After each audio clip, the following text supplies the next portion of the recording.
welcome to another edition of DAC-FP TV. I'm David Conti. Today with us is Michael Greenwald. He's a former senior U.S. Treasury official. Michael, so let's talk public policy.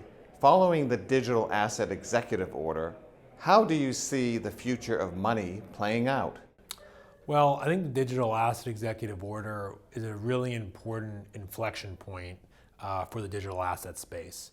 The future of money, from my perspective, is going to be a basket of currencies, where you're going to see the three buckets of digital assets: decentralized finance, including Bitcoin, Ethereum, Avalanche, and other blockchains, living alongside the Paxos Circle stablecoins, and then central bank digital currencies.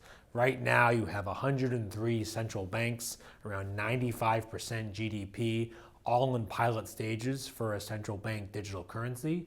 I see those three buckets of digital assets all living alongside each other, and I see that ushering in the next iteration of a digital Bretton Woods going forward, because the future of money is that the consumer wants options, and that's where the basket of currencies comes into play.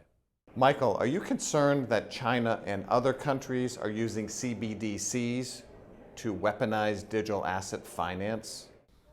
Well, I think that this is nothing new from China. They've tried for years to isolate the dollar and to evade the dollar at every turn. So what I see that China's doing is actually a practice that we're seeing from Russia and Iran and other authoritarian governments.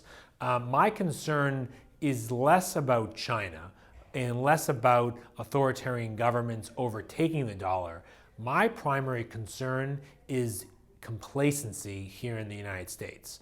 And that's where I see the United States needs to evolve and needs to make a transition from an era of dollar dominance. We've seen dollar dominance from going after Al-Qaeda post 9/11, from using it in Libya with Gaddafi, with doing it with Putin in 2014, with China, and now back with Putin.